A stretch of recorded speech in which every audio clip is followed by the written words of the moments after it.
Ya, Assalamualaikum warahmatullahi wabarakatuh. Selamat siang, good afternoon, Remco, and everyone, Prof. Bobby. Thank you very much, Remco, for allocating time for being our guest lecturer this afternoon.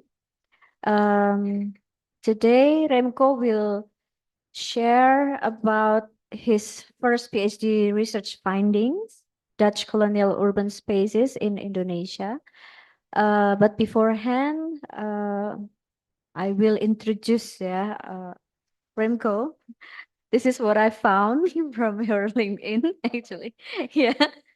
So Remco is currently working as coordinator international cooperation collection management at the Cultural Heritage Agency of the Netherlands and as a course coordinator of urban heritage strategies at the Institute for Housing and Urban Development Studies, which is also part of the Erasmus University Rotterdam.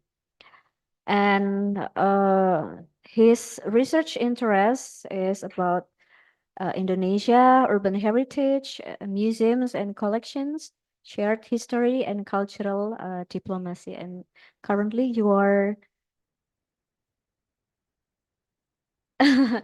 still PhD, yeah, doing PhD in Erasmus University. Yep. Okay.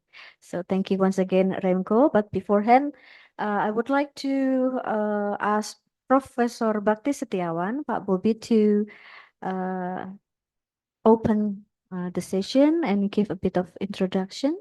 Please, Pak Bobi, Prof. Bobi. Yeah.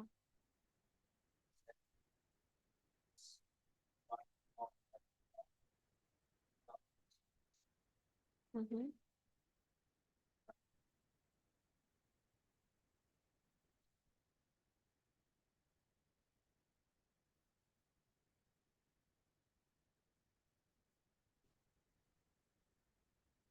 Hmm.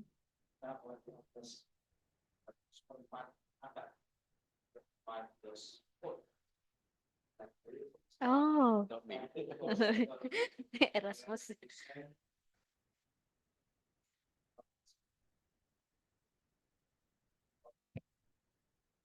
Hmm.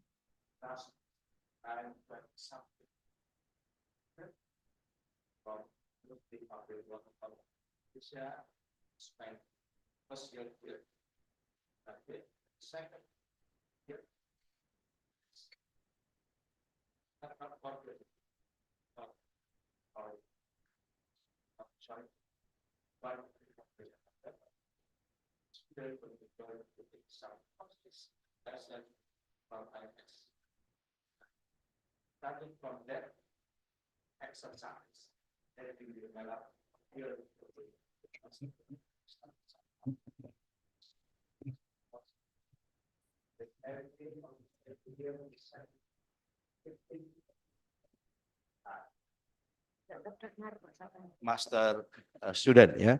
And some of you may know already that the formula of the degree is quite interesting because which also lasts until now. Yeah, we still have some double degree.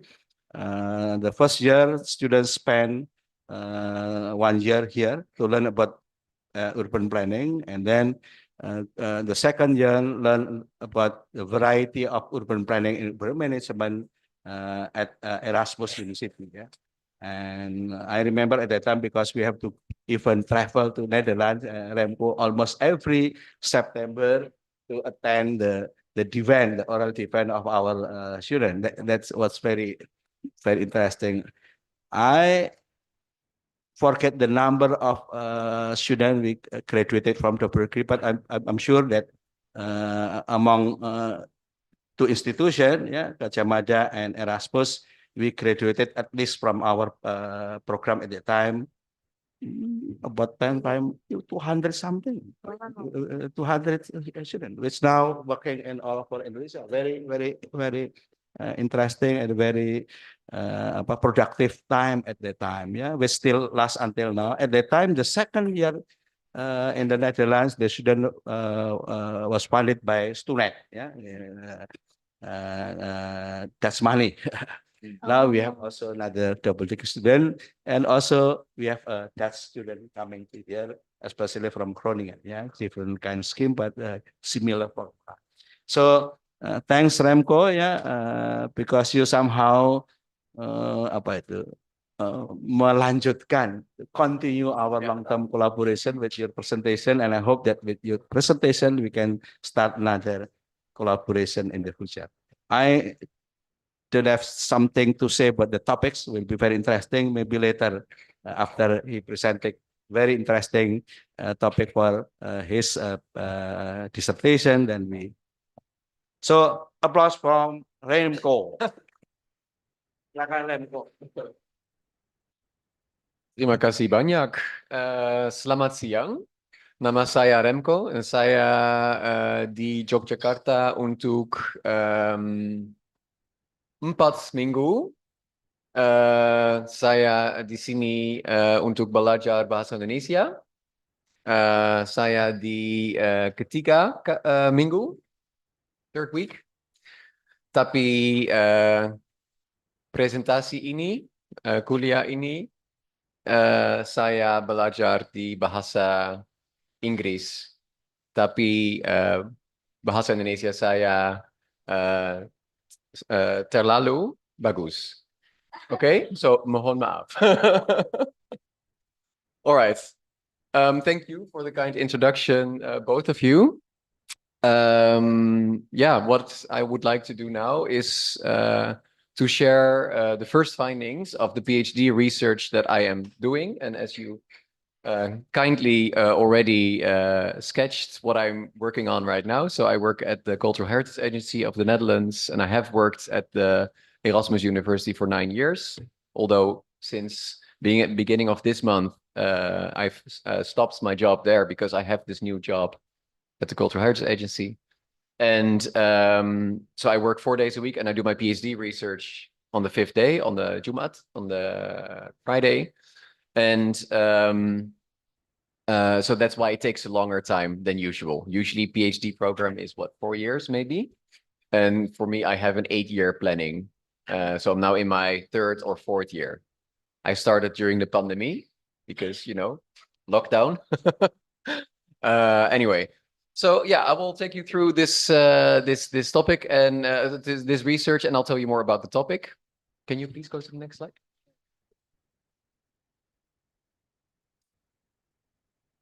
Yes.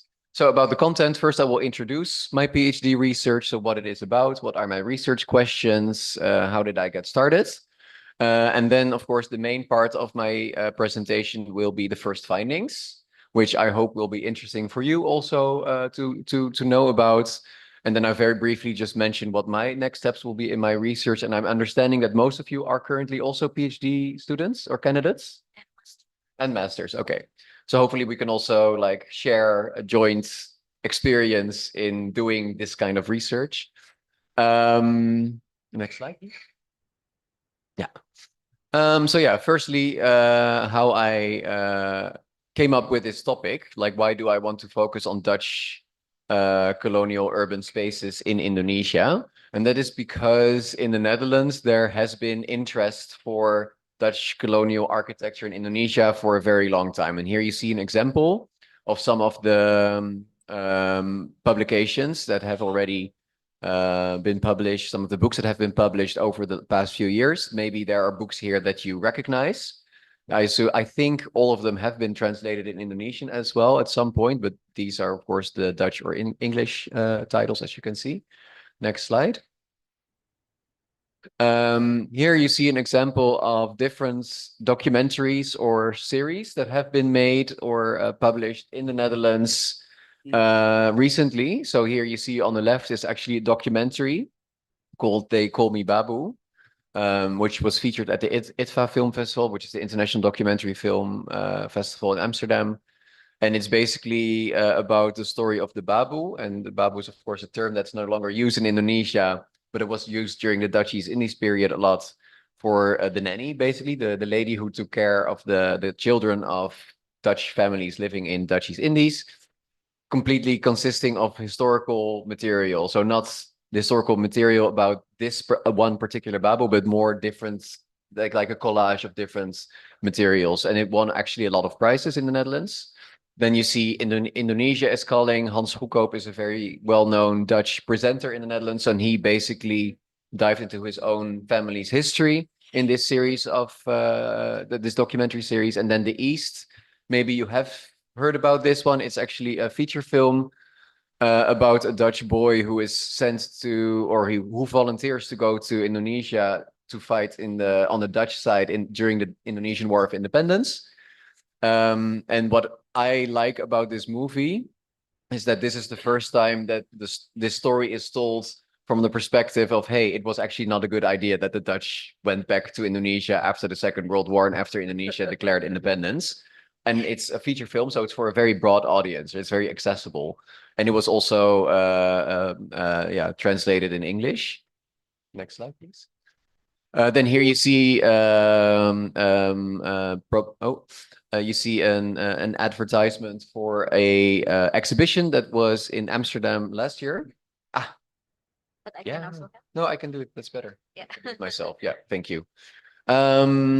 About the Amsterdam school style, which maybe you know is an architectural style in Amsterdam from the early 20th century. And this exhibition is actually about all the Indonesian influences on this Amsterdam architectural style. So it's actually there's actually a lot of influences from Indonesia at the time, Dutch East Indies, on this architectural style that you see a lot in Amsterdam.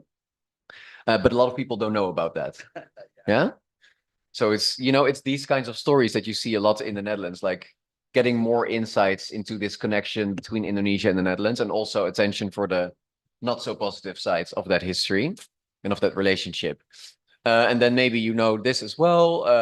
In 2020, the Keris of Prince Diponegoro was returned to Indonesia from the Netherlands just before the visit of the Dutch king and queen to Indonesia. And at that time, during the state visit of the Dutch king, here you see him greeting your current president. The king apologized for the Dutch violence in Indonesia during the during the Indonesian Independence War. And then there was more apologies. The then Prime Minister of the Netherlands apologized made deep apologies for the Dutch violence used during the Indonesian War of Independence, based on a very big research that was done, actually co-executed by colleagues from UGM, from the history department. So right here. And there was more apologies, very recent, by the king for the history of slavery, during the 17th, 18th century. There were a lot of enslaved people that were traded from Africa to the Dutch colonies in mainly Suriname or the Caribbean. This also happened though in the Dutch East Indies at the time, but the king has apologized for that dark chapter of our history. And here you see an item from Historia about the first set of objects that was returned to Indonesia from the Dutch National Collection, museum collection. Was about 472 objects that were returned to Indonesia, including 4 large statues from the Candi Singosari and a so-called treasure, the Lombok treasure, which consisted of a lot of gold jewelry that were robbed from the Lombok royal family at the time. And currently there's actually a second batch of objects that's will be returned hopefully later this year. Oh.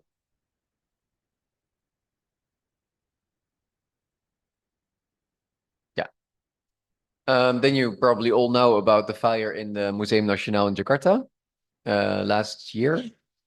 And I have added this print screen because it showed actually like there were not all media luckily, but there were some media in the Netherlands that actually no worries. that actually were debating or wondering whether museums in Indonesia would be professional enough to get these objects back. But I just want to confirm here to you that whatever the media write, that's not the policy of the Dutch government. The policy of the Dutch government is, if it turns out that objects that are from Indonesia that are in Dutch museums, national museums, that after research turn out to be stolen from Indonesia, they will be returned without any conditions. Yeah, that's the current policy.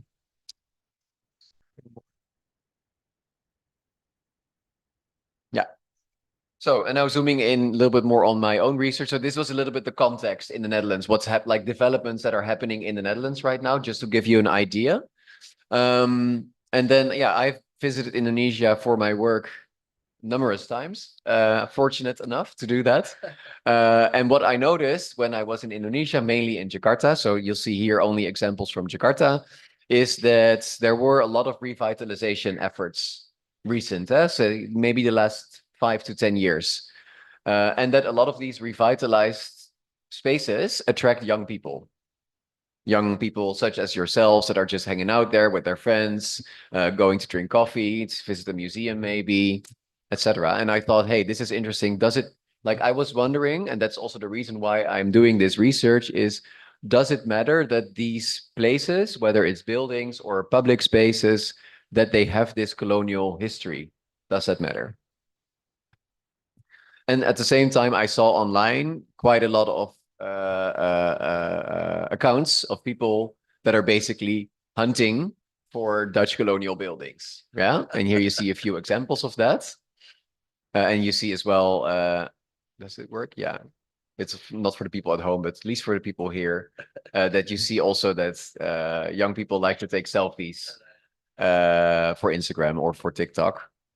And then here, this slide shows you also more the commercial side of this, like using colonial history or heritage buildings to attract a certain class, I guess, of people. I mean, not everybody can afford to stay in the Hotel Majapahit, for example. But here you see that sometimes these places actually use their Dutch colonial history as a way to promotion. So here you see the Kavisari Cafe in Jakarta. It says Jakarta Rasa Belanda, and here you see the Cafe Batavia in Kota Tua, Dutch King's Day. They had like a special program on that day. So yeah, that led me to my research topic, which is I want to get a better understanding of the way in which young Indonesians, and then young, I mean age 18 to say 34, 35, how they use, what they know, and how they feel about urban spaces from the Dutch colonial period in Indonesia. And just to zoom in a little bit more, so use really means like how do people use these spaces? So what do they do? What do people do in these spaces? And where can these spaces be found? Prior knowledge means to what do young people know about the Dutch colonial urban period and about the remains of this period, so buildings or public spaces, like here you see Taman Fathahillah in Jakarta. And perception is how do young Indonesians, what do they feel about this historical period? What kind of emotions are there, if any? So these are basically the three like pillars of my research. And then a little bit about the terms that I use. So with Dutch colonial urban spaces, I mean buildings or neighborhoods or public spaces built during the Dutch colonial period. And the Dutch colonial period, of course, ranges from the very first Dutch trading posts that were constructed throughout the archipelago, Indonesian archipelago in the early 17th century up until the surrender of the Dutch East Indies to Japan in 1942. But of course, how long the Dutch colonial period lasted differs per island or part of the country. And I want to emphasize this always, because you often hear the Dutch were in Indonesia for 350 years, right? Yeah. That's what you see a lot in the media. That's what people talk about if they talk about Dutch colonialism in Indonesia. And this is then the map that people think of, right? The map of Indonesia. This was the map of the Dutch East Indies. But luckily, there is a very good GIF on Wikipedia made by this Indonesian guy, and he basically shows the Dutch presence in Indonesia. So here you see that for a very long time, the Dutch presence was very limited, right? Only the blue spots. And you see that only after the VOC went bankrupt and the Dutch East Indies actually became a colony of the state of the Netherlands, that's when this expansion started, right? The expansion of land. And the very last bit of in what is currently Indonesia that was conquered by the Dutch was, I believe, Banda Aceh. And that was in the early 20th century. And then considering that in 1942, the Dutch East Indies surrendered to Japan, like this whole idea of that the Dutch East Indies was all of what now is Indonesia, maybe was only 35 years. Yeah.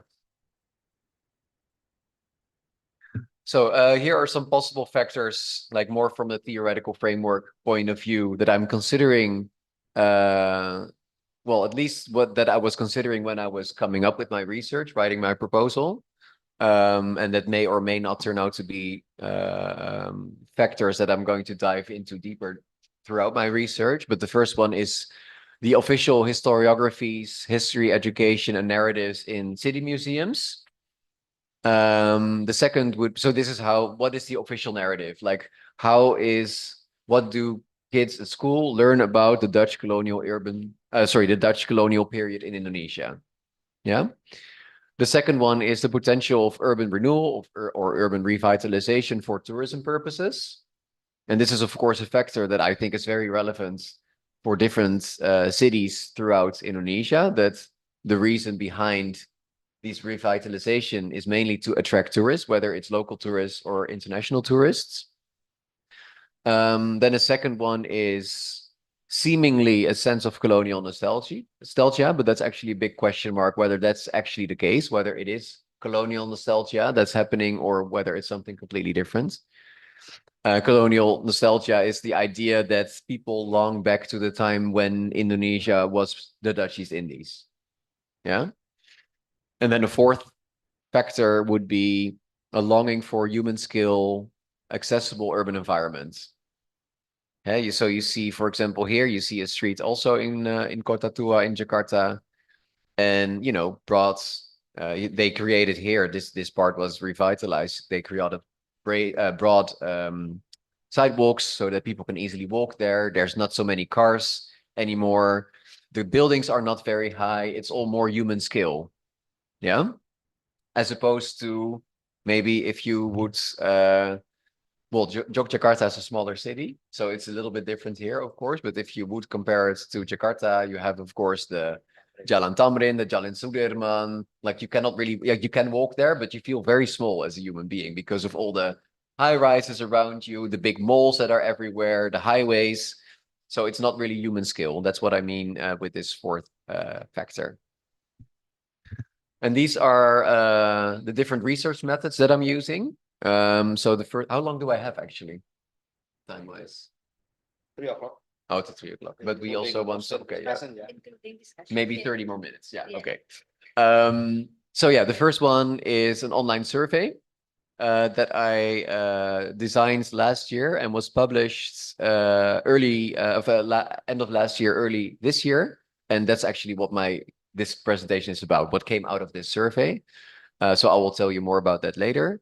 Then another one is visual analysis and mapping. So that's really also what I'm doing now that I'm in Indonesia. I'm trying to visit as many cities as possible to find these revitalized spaces, urban spaces, just to literally take photos and see where they are located. Like, is it all like along one specific street or in a specific neighborhood?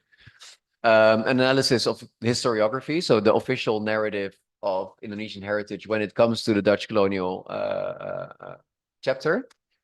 So that's museum narratives, history books or history textbooks from schools. Then there is walking ethnography, which is basically walking through, for example, a neighborhood and with somebody who lives there and like interview this person, like, so what Like, how often do you go to this place? What does this place mean to you? Is there anything in your life that happened here that's important to you, etc. And then interviews at sites or more in general with experts about topics that pop up in my research. So the first findings. The online survey that I just mentioned briefly is the first big set of data that I have collected for my research. So it was an exciting moment to pursue this. And I collaborated with Compasiana, that you probably all know, or I hope all know. So I signed an agreement with them and I paid them actually to publish my survey for 2 months. And it was online the end of November, and it was online until the end of January. Of course, we didn't want it to be online later because your presidential elections were coming up, and then probably all news was just focused on that, and then this would get lost. So that's why we thought we have to be on time. My primary target audience was the young Indonesians, so aged 18 to 34. And we aimed for minimal 500 respondents, so 500 fully filled in surveys. And most of the questions that I designed were multiple choice because otherwise it's very difficult to make a comparison. But I did have some open questions in it. And it was actually, oh, that's not in here. The survey was in Indonesian. So I wrote it in English. And then a friend of mine who is a historian here in Indonesian, he translated for me in Indonesian. Yeah, exactly. So upon closing, the survey was filled in by more than 850 people. Of which 700, little over 700 people filled in the whole survey. So that's a lot of raw data. So that's a very big Excel form of Excel documents. So what I also have, and that was actually Compasiana's ideas. They're a blog platform. So they, at the same time that my survey was out there, they actually had a blog competition. So they invited people to write and submit a blog about a Dutch colonial urban space that they know or that's in their city, etc. And that resulted into more than 120 blogs that were published. Yeah, and then if you look at the target audience, most of the people were my target audience, so were the young Indonesians, but there were also a couple of hundred people who were either older or younger than my target audience, but most of them were really from either aged 18 to 34. And the questions in my survey related to the 3 pillars of my research, so use, prior knowledge, and perception. And these are some examples of questions that I had in the survey. And as a disclaimer, I will answer all these questions in this presentation. So if you think, oh, that's an interesting question, then the answer will be, well, we'll give it to you later. So the first one would be what kind of Dutch, well, that was not the first question of my survey, but the first example that I'm giving here. What kind of Dutch colonial urban space did you visit? Where did you learn about Dutch colonialism except school? So which other channels did you read about history? How do you feel about Dutch colonialism in Indonesia? And should Dutch colonial urban spaces remain part of the of the current urban fabric? So first, demographic. So who filled in my survey? So here you see gender. So you see that it's relatively balanced, but a little bit more women than men. This is about the place of residence. So my question was, do you live in a big city, more than 1 million inhabitants? Do you live in a smaller city, or do you live like in a village? And you see that most people live in a city. More than 80% of the people that filled it in lived in a city. Only very few people would say that they lived in a village or on the countryside. And here you see the distributions of the respondents based on the province that they live in. And interestingly, Kalimantan Barat is on second place. So that's what, Pontianak? Yes. I think. So it would be, I think, Compasiana, they have some connections with some universities throughout Indonesia. So possibly they have like a partner university in Pontianak, and that's why there are so many respondents from Kalimantan Barat. But of course, for my data, it's a little bit interesting to have also respondents not from Java, not from the island of Java.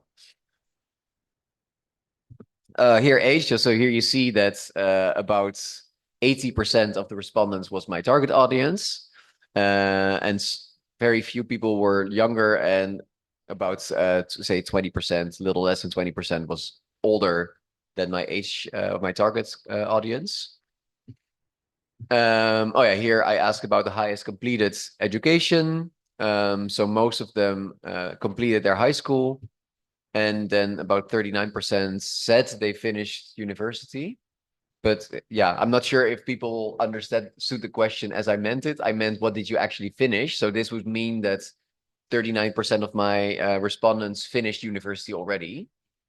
Maybe it's true, but yeah, most of them are still in university based on the almost 60%. Then, first pillar, use. Did you ever visit a Dutch colonial urban space? And actually, well, quite a lot of people said no. Tidak pernah, right?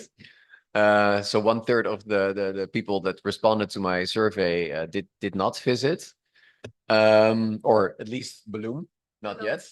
Yeah, although Bloom was not an option here.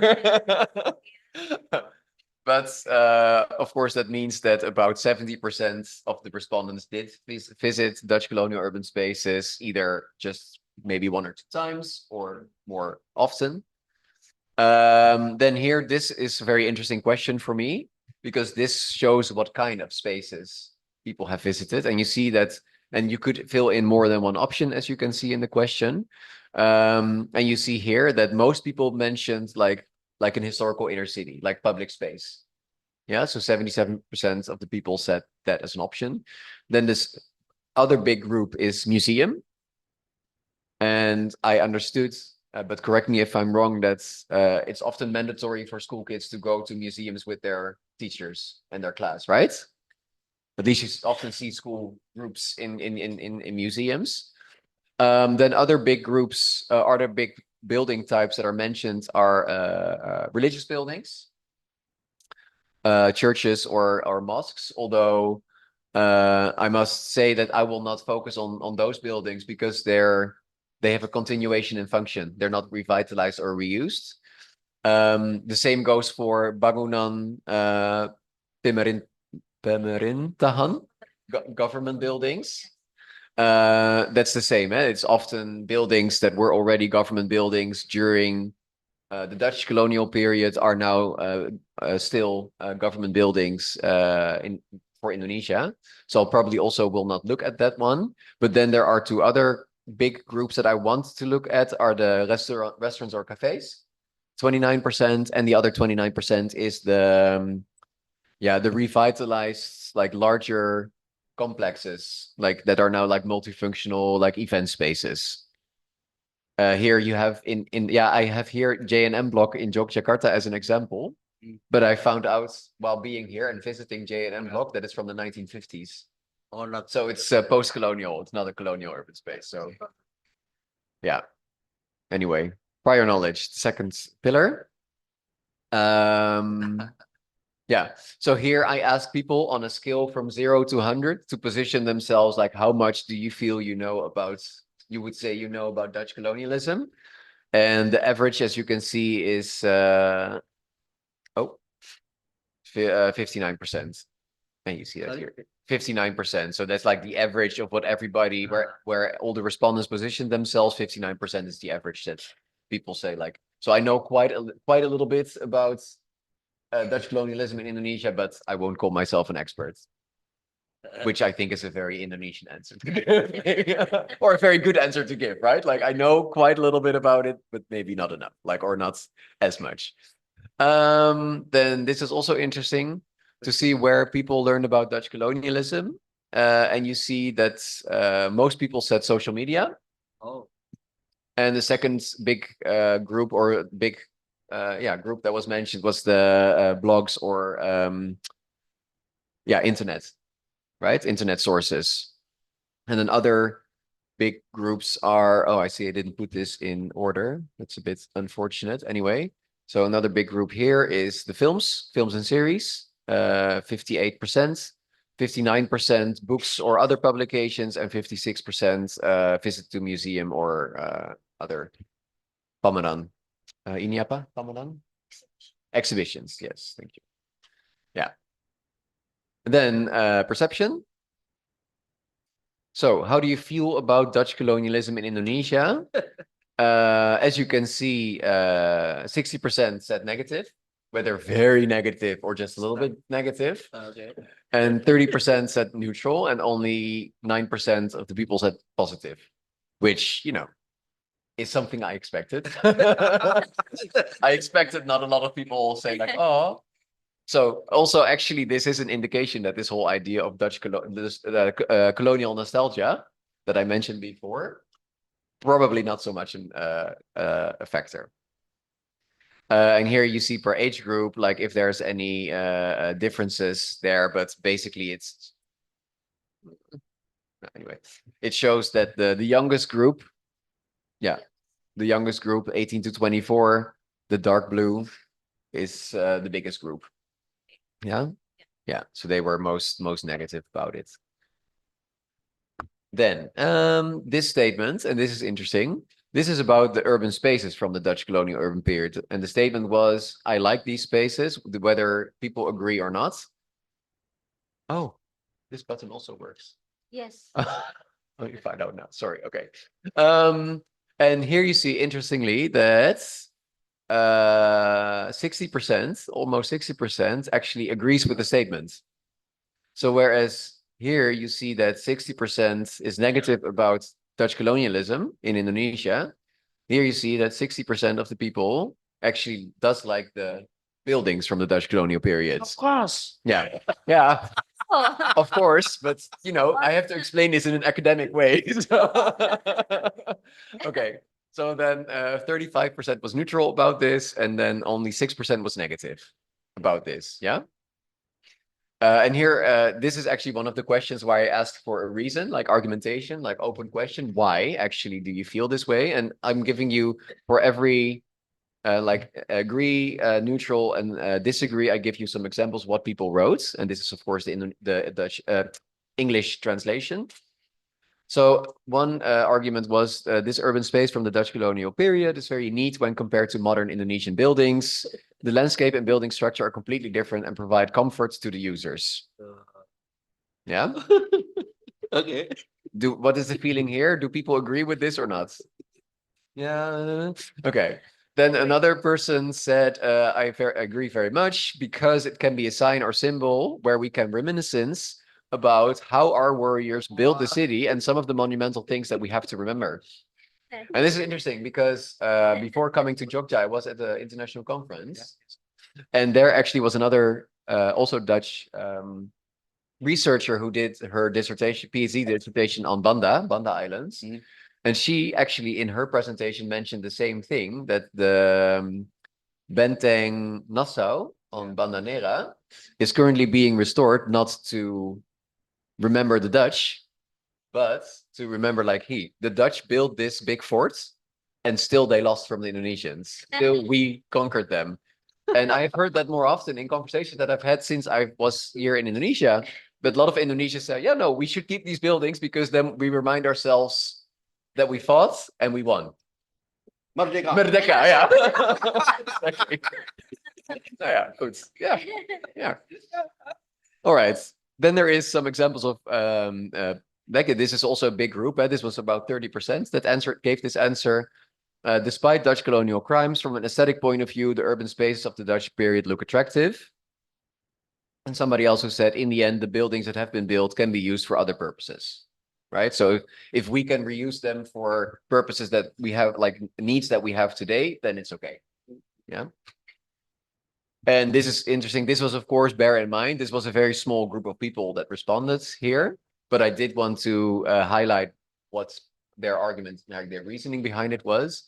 Connection with the legacy of colonialism and feeling that the legacy of colonialism has created social and cultural inequality, as well as restrictions on freedom.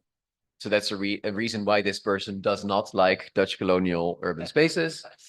And another one is an illustration of the hypocrisy of our society regarding urban history, deceive people's perceptions in the Dutch colonial area. Yeah.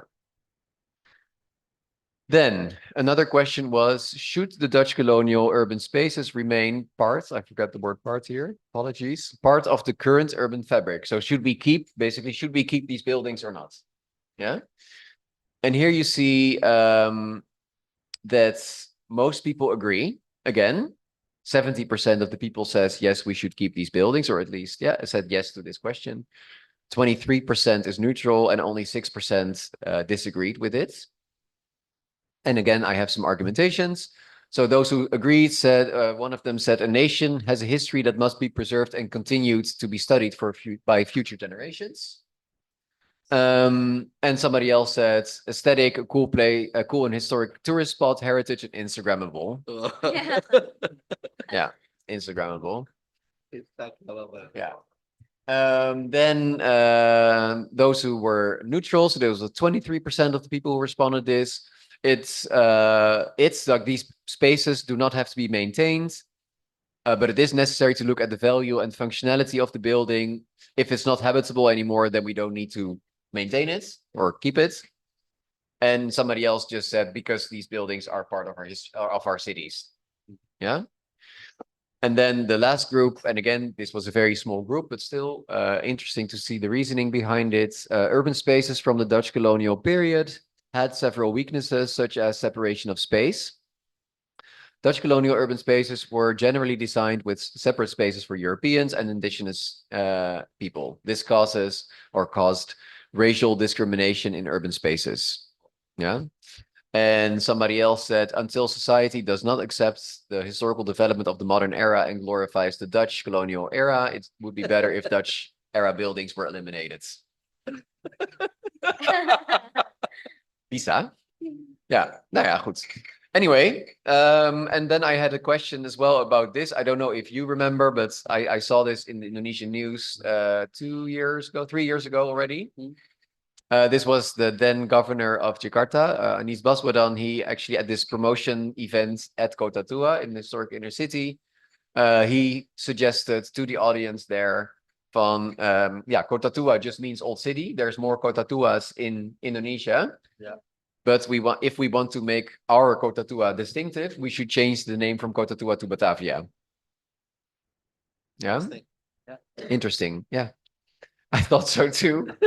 I already discussed this at the time with my historian friends here in Indonesia, and most people seem to think it was not a serious suggestion, but just a way to get some media attention, which worked.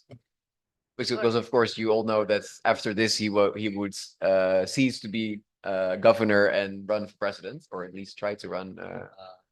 But yeah, I asked people about their opinion about this statement. So do you agree with this or not? And you see that the biggest group is neutral about it, 38%. And then, yeah, it's kind of like divided between whether people agree or not agree. But yeah. Then the next steps, and I see I have actually more time, but anyway, we have more time for discussion. Yeah, so what I have to do is to analyze the data that I have. Like I said, I have all this raw data in one big Excel file from the survey, and that takes a lot of time to go through everything. But this is the first step for this presentation. I do want to analyze the blog posts that were published because they may include cities or buildings that I don't know about yet, so that may still be interesting. Like I told you, that's not in this list, but what I have been doing here is I have been looking for revitalized spaces here in cities in Jawa. So I've visited Surabaya, Malang, Jogja, Solo, Semarang. Yeah, so that's five big cities.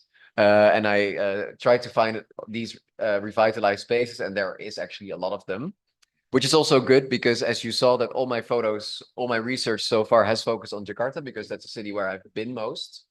But now I have also a lot of information about other cities, which I think is good to take the attention a little bit from Jakarta away to other cities as well. Next step would be to maybe also look at other islands, like maybe Medan, maybe Makassar, like to also not focus on Java or cities on Java too much. Then I am in the process of publishing my first findings. So I'm here in Indonesia talking to you. I will publish actually this in text on the Compasiana website as well. And I'm actually also connected to KITLV, which you may know in Leiden, the Royal Institute for Southeast Asia and Caribbean Studies. And I'm going to do a seminar there in fall. I'm currently, like I said, I'm currently learning Indonesian here so that I will be able to interview people in Indonesian and to read publication in Indonesian, because I think there's so much that's being written about colonial history. Not in the least, of course, I don't know if you saw this, but what President Jokowi said a few days ago about the Istana Bogor and the Istana in Jakarta, the Istana Negara in Jakarta. He said that it smells of colonialism. Yeah.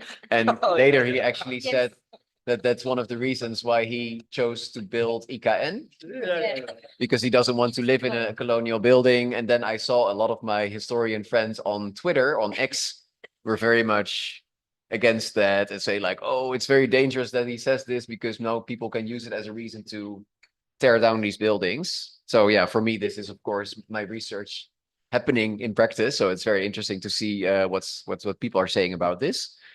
And yeah, field work. So that's like what I just said. I already started my initial more like scouting field work, and I hope to come back to Indonesia next year and the year after to do more in-depth, like more like mapping exercises. Yeah, that's it. If you want to connect with me, thank you very much. If you want to connect with me, this is my Twitter account. I'm quite active on that at the moment, to just post a lot of the photos that I'm taking of buildings. This is my LinkedIn account. This is my email address.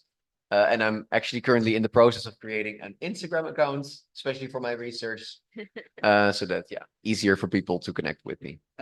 All right. Thank you.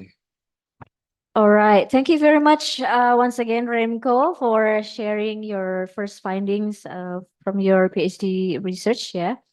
I would like to open a discussion session now. So anyone who I wants will to. start. I will Okay, Pak Bobby, please. Prof. Bobby, please go ahead.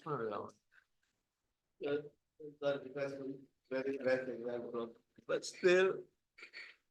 still question on untuk apa? What's really the main yes, this is study about urban space, yeah, and the historical space. I still miss the grand theory of all interesting question. Of course, start from how young people use feel, knows, yeah, know, use, knows, and feel about this colonial, Dutch colonial perspective. But what not? You kind of cover that kind of basic. Yeah. No, it's a very good question. So it's actually the short and not so academic answer to this is because I think it's interesting.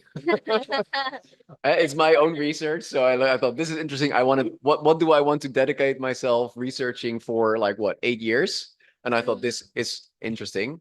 But what is the bigger purpose of this research, right? And that's actually funny and maybe also stupid from my side, but I did not think of that when I was making my writing my proposal, because literally I thought this is an interesting topic and I just want to dive into that. Also because it seems quite contradictory to what's happening in the Netherlands. There's a lot of people that talk or think or have an opinion about the Dutch colonial history. And here in Indonesia, it's really like, we don't care. Right? Also, all these apologies that were made to Indonesia by the king, by the then prime minister, there was no response from the Indonesian government. Like, oh, well, thank you. Like, no. Yeah. Or like, nothing, no response. So that also shows like, so I guess part of the answer to your question would be, I like history. I like to see historical buildings, whether it's colonial or not, like also like the J&M block from the 1950s. For me, I think it's important that historical buildings are being kept, right? Because historical buildings say something about the history of a city, history of a country, Yeah. of people. There's a lot of stories connected to these buildings. And of course, if these historical buildings are not being kept and being demolished because it's easier or better to build a new modern building with air conditioning, et cetera, then at the end, all the cities in the world would look the same. And it's also a waste of resources, etc. So there's a lot of reasons why I think it's important to keep historical buildings. So I think that's part of the answer. That's also I also just want to show that you see revitalized spaces are popular, they can be used, etc. These historical buildings. Yeah. Maybe another part is that in the Netherlands, there is a lot of attention for the Dutch perspective of this colonial history, which is logical because it's about our own country. Yeah. But there's very little information of what actually Indonesia, in the context of Indonesia, what Indonesian people think about it. So I also want to dive more into the Dutch side. Like I'm tired of this. You know the term maybe tempo dulu? Yes. Like this nostalgic feeling that the Indo community in the Netherlands has. And don't get me wrong, I have Indo roots as well. My grandfather grew up in Surabaya, in Jawa Timur. So I recognize this, but I'm also like, it's time to move on. And also maybe take the attention away from the Netherlands, but more like on the here and now in Indonesia. So that's like bits of answering your question. I hope it's satisfactory for now. For now.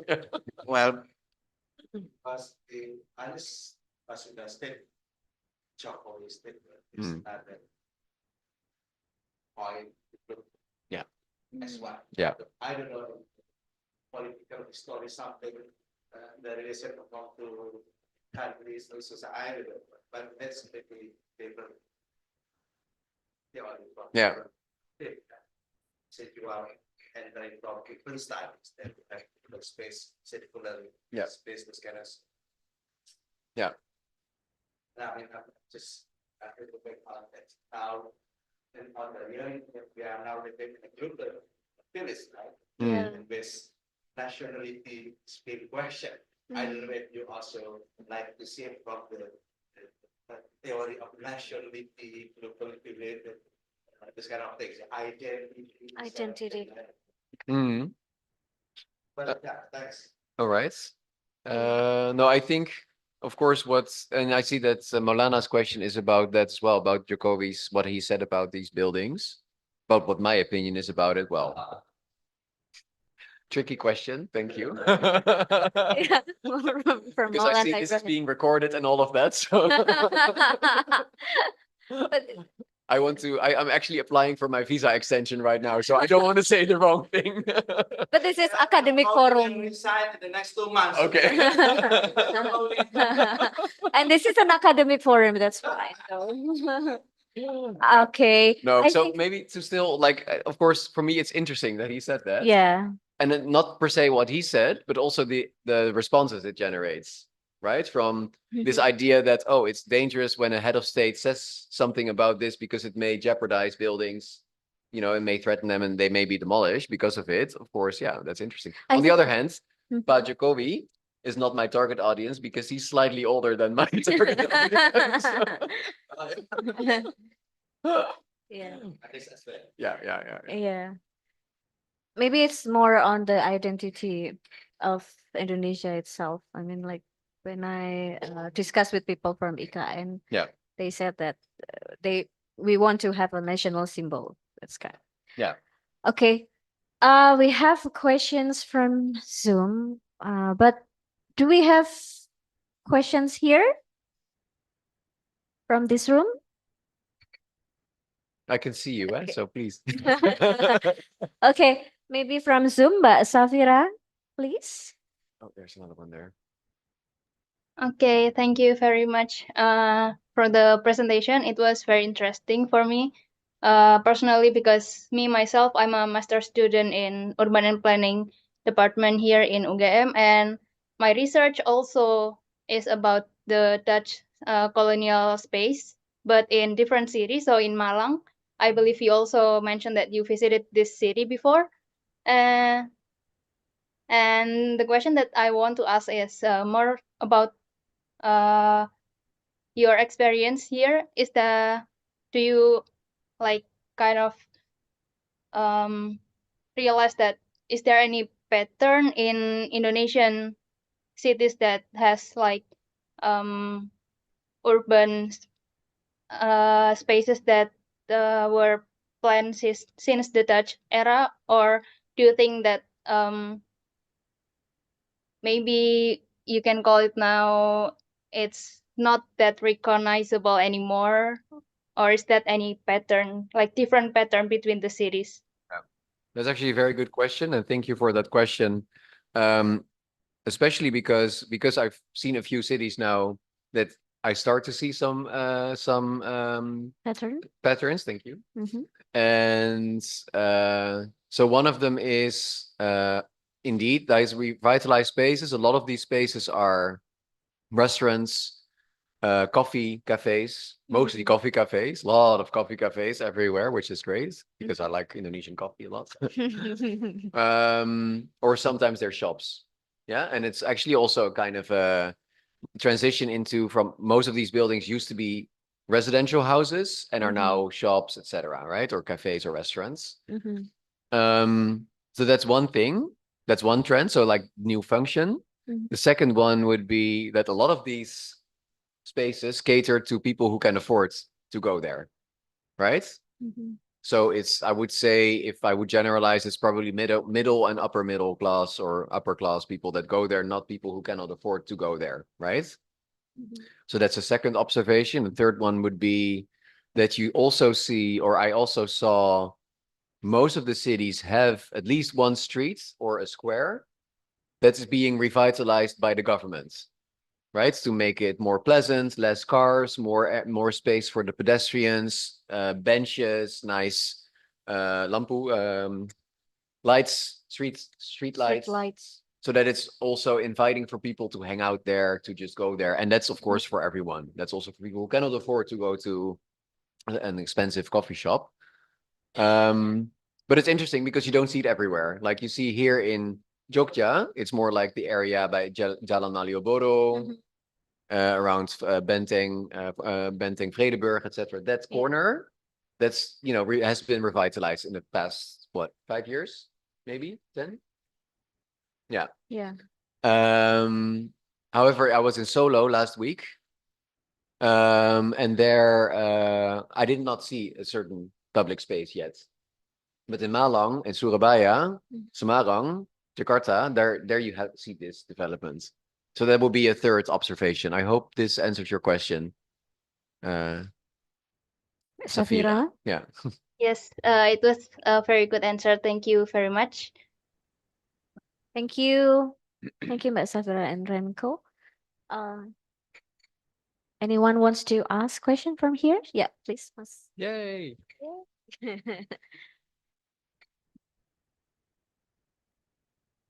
Nggak bisa? Oke. Bisa.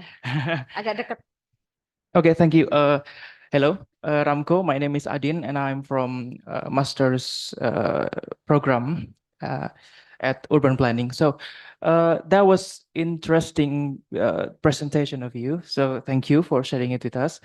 And I actually have some question, but I would ask you just one question. So I I saw that you're telling us about your results of sample. I found that the sample is not really equally distributed, right? So it mostly focused on Jawa Barat, West Java, Yeah. and West Kalimantan or West Borneo.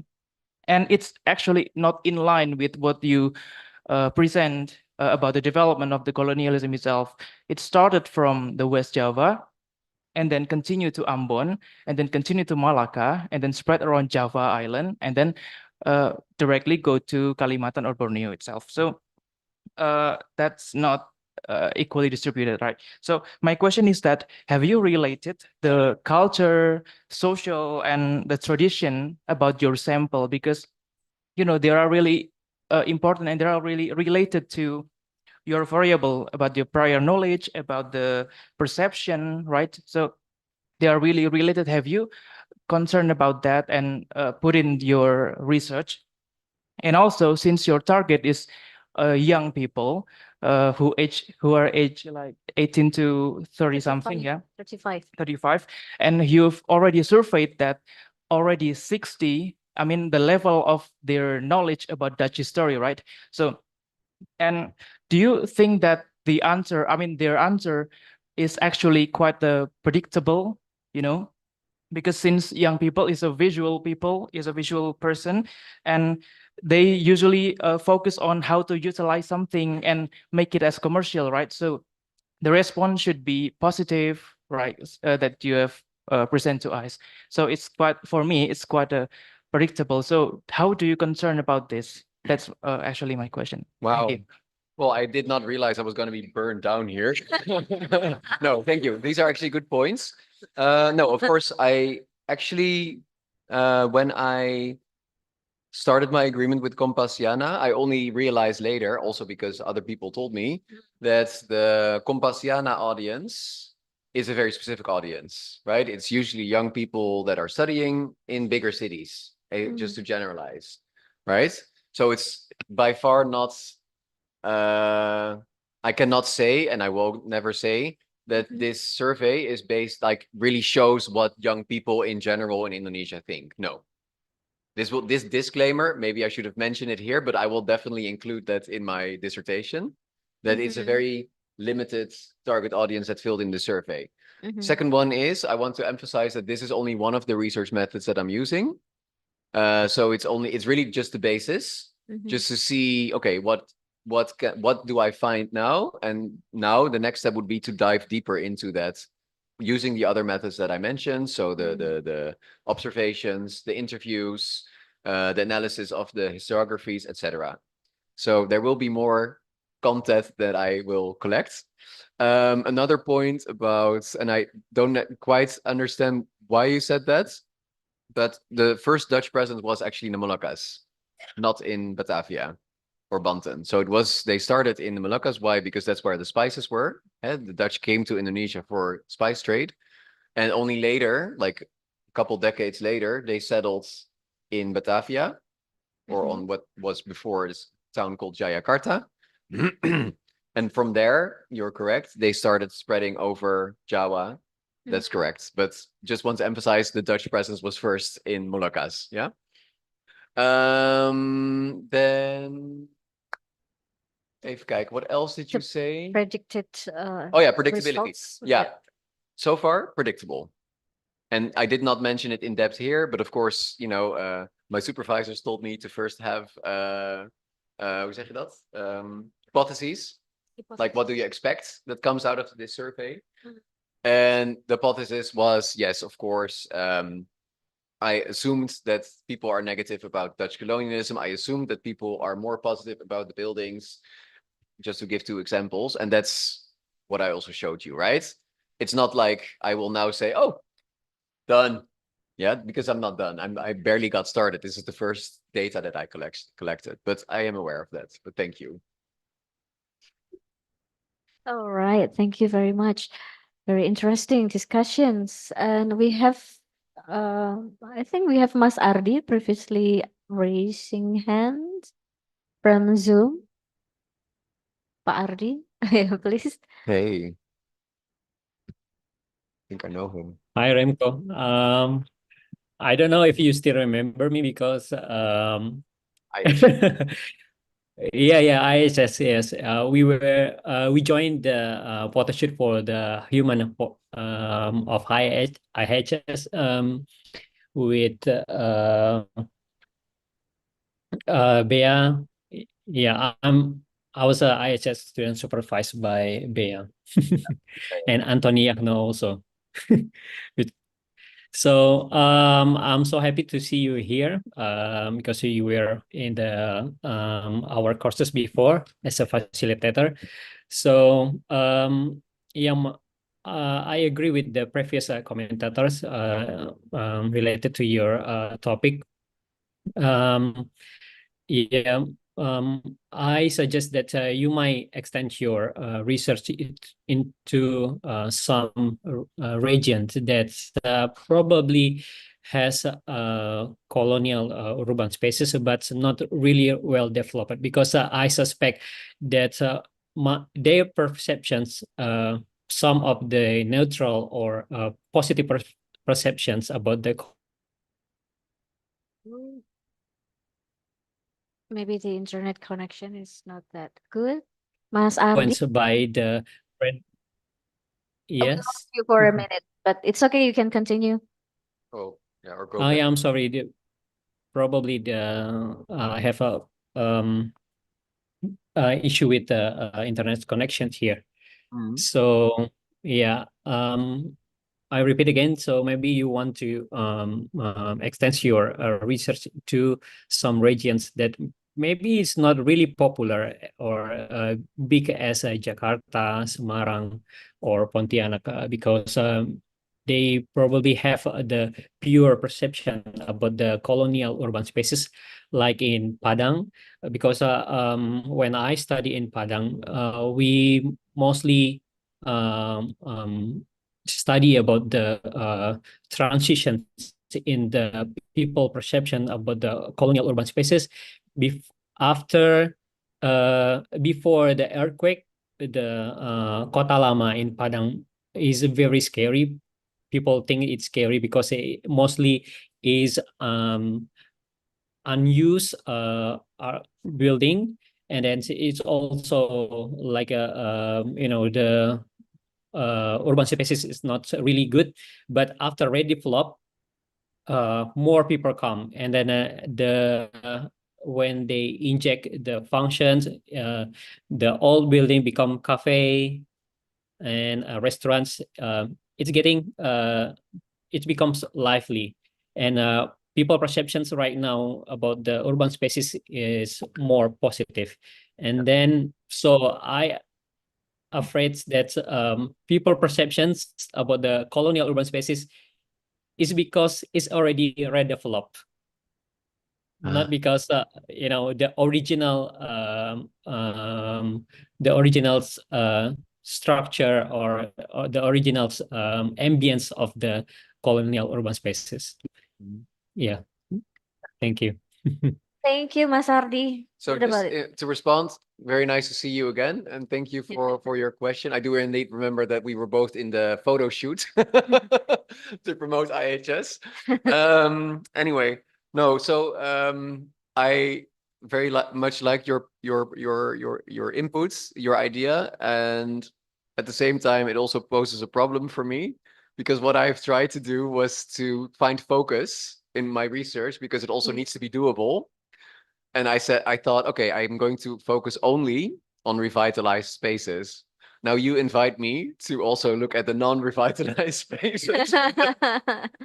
Okay, so I really do like that idea, and I also, for example, would love to go to Padang for field work to see what's happening there.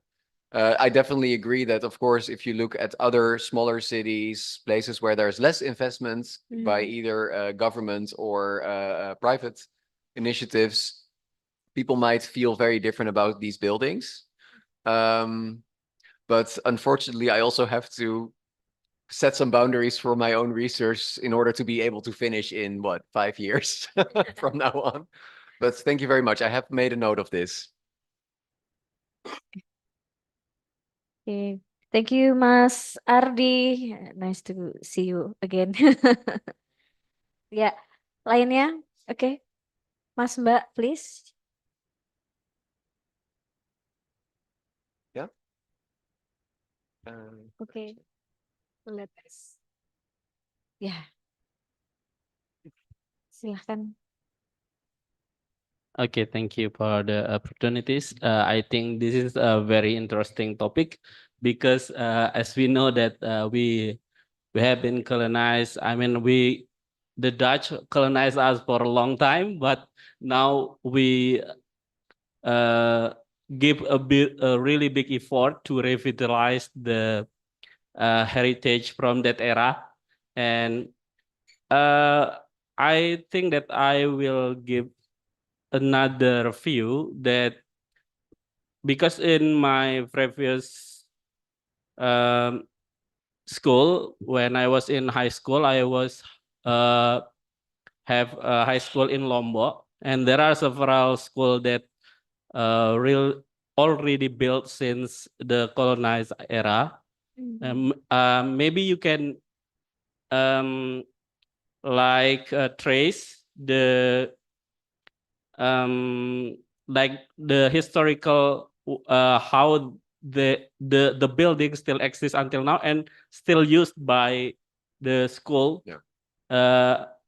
And what's the stigma now in public is like there are several buildings that still exist since the colonial era, and meanwhile, in the other hand, there are several new buildings that already collapsed.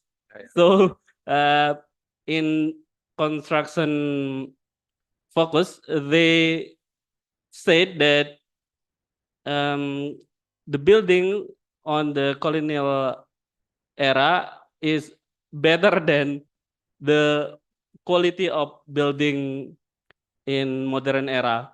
Maybe that's interesting saying also. And maybe you can also focusing on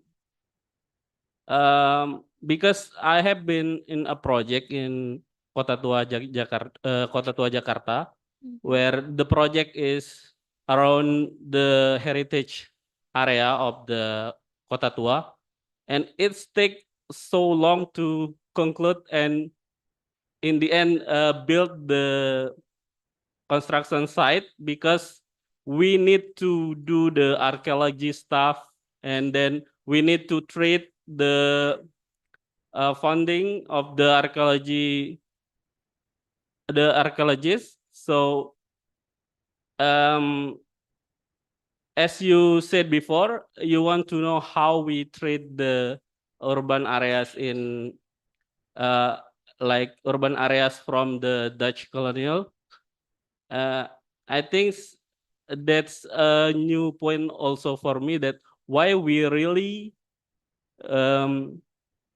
go into that level to protect the heritage of the colonialism, because most of us think that this space is a heritage and a history for us and a place to learn for our our student or our child. That's all. Thank you. Thank you for that.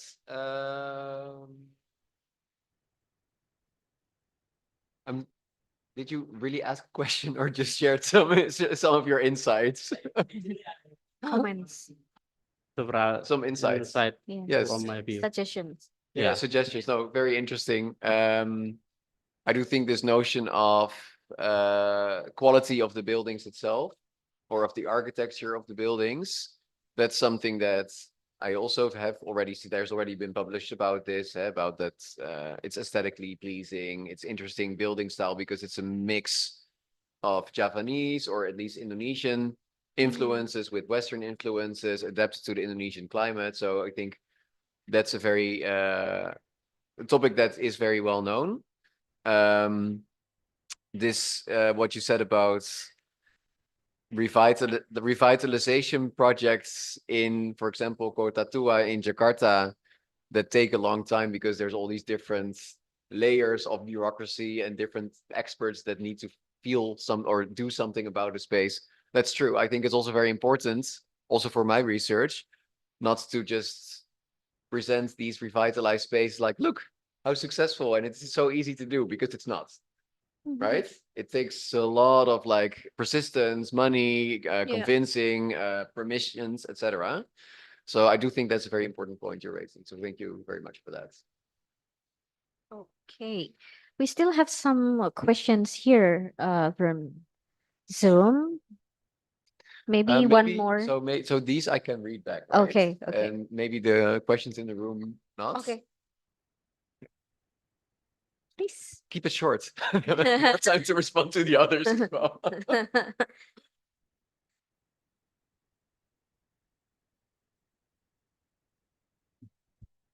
Oh yeah. Okay. Okay, I will make it short. Hello, my name is Printa. I am also from the Master's Degree Urban Planning. My question would be very concise. My question is, in using that questionnaire, how do you anticipate the bias from your respondents' answer? What I mean by bias here is that to some extent, people might not know what you mean by, for example, like Dutch public spaces like that, and they will just choose tidak pernah when you ask them about whether they have visited some public spaces or not, and so they will just answer tidak pernah because they actually don't really know about Yeah. what Dutch public spaces is. Yeah. This is actually one of the danger of using the self-enumeration process, right? You Yeah. use the self-enumeration process where they fill it themselves, right? So that's just my single question. Yeah. Thank you. No, that's a very good question. Luckily, I can answer it also to the point. Because of course, I did think a lot about the survey before I published it. And it's actually, that was a learning process. I don't know if you guys, if you do your, when you're doing your research, whether you're using surveys as well as a method to collect data. But I at least found out the hard way that it's much more difficult to write a survey than I thought before. Yeah, because you really need to think of what is the kind of information, what is the kind of data that I need from this survey, and then basically you have to work backwards, right? You need to start with what do you want the outcomes are, and then try to design the survey in such a way. So I actually struggled a lot with that. It took me quite some time to write my survey, almost half a year. And I had, of course, my supervisors looking at it. I had another expert from the university looking at it and helping me to rewrite parts of the survey. So I hope in that sense that the survey that I eventually published was clear enough. Of course, I did, like the survey included bits of explanation. So explanation, for example, what I consider as Dutch colonial urban spaces. I had like an introduction of the survey itself, like an introducing paragraph that said why I'm doing this research and for whom. And at the same time, in the Compasiana website, there was also like an interview article with me on this research to like, and based on that, people that were reading that article could click through like onto the survey. So that was all ways that we tried to give as much context and explanation as possible. At the same time, of course, the danger in that is like if you don't explain enough, people don't know what they fill in.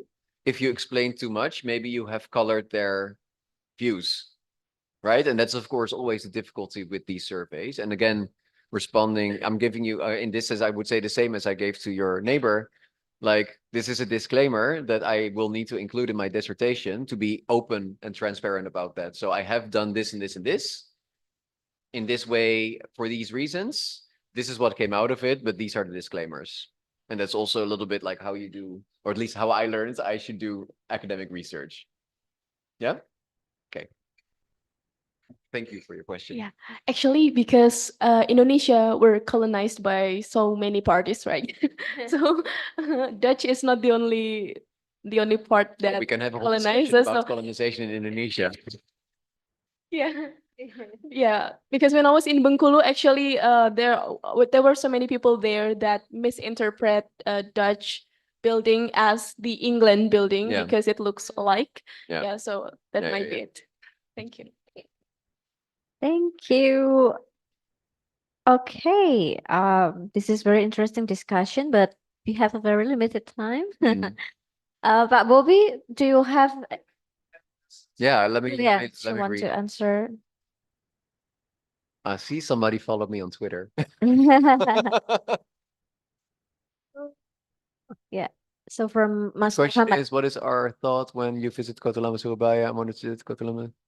and what is your Oh, wow. suggestion? This is a very good question from Mohammed Ali Aska. Aska. Yeah. Also because actually I was invited to be part of like a round table about this exact topic with Mhm. like as part of the conference where I was with the local government, etc. Mhm. I unfortunately could not attend because it was the same time as my own round table, so I could not. But Mhm. yeah. So Surabaya, first observation is there is much more Dutch colonial heritage buildings than I expected. There's actually a lot of buildings, and it's also, I don't know, Surabaya grew during the Dutch colonial era in southern direction along the river. I forget the name of the river in Surabaya. Berantas? Is it Brantas? I don't know. Yeah. Yeah. Sorry, Kalimas. Kalimas, yes. Kalimas. Kalimas. So it's really spread out this area where like the Dutch were and left buildings. But because of course Surabaya is a smaller it's still the second biggest city of Indonesia, but much smaller than Jakarta. So there is maybe less pressure, and that's why there's more buildings left. So that was impressive, that one. Another observation was, yes, there is already the first revitalization efforts that I saw in Kota Lama, for example. Around that square in a city center where the car from the British officer is. Maybe my helpline on the other side can help me with the name of that square. Anyway, it's along the river as well in Kota Lama. Anyway, so that's the first effort that you see. That's they try to make it more accessible for pedestrians, but at the same time there's still a lot of traffic in Kota Lama. So I hope that at some point they will do something similar that they did in Kota Semarang. Oh, sorry, Kota Lama Semarang, Kota Tua Jakarta, where they really made some parts of the like streets not accessible or less accessible for cars. I think that would help a lot. Yeah. And the next More one from questions? Mas Muhammad Nureza. What is your opinion on that one? Has influencing? Do you believe these colonial legacies should be preserved, modified, or That was a very difficult question from Nureza. Nureza? Muhammad Nureza. Well, maybe just referring back to what I said before, like in principle, I think it's good that cities maintain and keep their historical urban fabric because that's part of the history of the city and part of the identity of the city. Same goes then for Dutch colonial traces in Indonesian cities. But of course, at the same time, the opposite of tearing down buildings for modern development is that you make it like into like a kind of museum and don't do anything about it and keep it like that. And of course, that's the other opposite. And I would say cities are always in motion. So, new layers are added to cities or urban fabric every day. So also that's a good thing. So that's also another reality of cities that they are growing always and changing. Then I see a comments, but no, not a question. Oh, jawel. Hoe Nederlandse kolonisten historische kerken bouwden in veel steden. So I'm not an expert in the building of Catholic churches throughout Indonesia by the Dutch. I do know that there is still a lot of the churches are left. I think there's very few churches that were actually torn down. Also because there's still, well, I think millions of people that are Catholic or Protestant in Indonesia because there's so many people in Indonesia. So I don't know. I cannot really say something about your point. Sorry, it's not my expertise.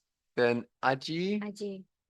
What do you think about heritage area being converted into modern buildings? Oh, yeah. And what is your response? Okay, so you have of course different ways of conversion of converting, right? You have buildings that are being, the extreme case would be we keep the facade and then you build a new building behind it, and then you can argue that the view from the street is not different, it's the same, but then you have a new building behind it, and you see that a lot in the world, and not just here in Indonesia, like in the Netherlands, you see that a lot as well. I still think even that is better than tearing down the whole building, so that you at least keep the facade. At the same time, of course, a lot of the essence of the building is the interior of the building and how the building is built, etc. So, but yeah, you see a lot of transformation projects here in Indonesian cities where sometimes the conversion is done really truthful to the building. Like, I don't know if you know the Daendels Palace in the Gedung AA Maramis in Jakarta Pusat, which is now part of the Ministry of Finance. And that building has been restored by the Ministry of Finance very recently. And the advisors for this project were actually friends of mine from the Pusat Documentatie Architectuur, PDA. And they were advisors on how to make sure that the building A could have a function that works for the ministry right now, for current use, current use, at the same time with respect to the history of the building. Yeah. Why do you always use Compassiana? Compassiana. Not always. It's just one data collection thing for a moment. So no, it's not the only way, the only only source I'm using. But I think I already said that before. All right. Thank you Like- very much, Remco, once again. Do you have any like closing remarks? No, I mean, for me, this was very useful to have this discussion with you, and I hope during my PhD research, I will be able to come back and share further findings with you and get some more feedback. That's very useful. Well, good luck, Remco. Thank Good start. Very interesting finding. I'm sure that you will have more interesting discussion. I myself interested on the two issues: how far is young people knows about the history of our nation, society, and then how to use that kind of foundation to look into future. Yeah. Second, on the colonial nostalgia that you also like to perhaps analyze. Yeah. Very interesting. Another interesting. point for students is this example of very interesting study, first finding, but already found interesting, and even he already planned to publish the first finding for papers. Yeah. Terima kasih, Remco. Terima Thank you very kasih. much for Thank the you very opportunity. much. And actually, I learned one thing from Compassiana that you actually like tahu telur. Yeah. Yes. Correct. Terima kasih ya. Terima Those who are kasih. online, thank you Terima for kasih, joining Bapak Ibu. discussion. Yeah. Thank you everyone for joining. Assalamualaikum warahmatullahi wabarakatuh. Selamat sore. Good afternoon. 25.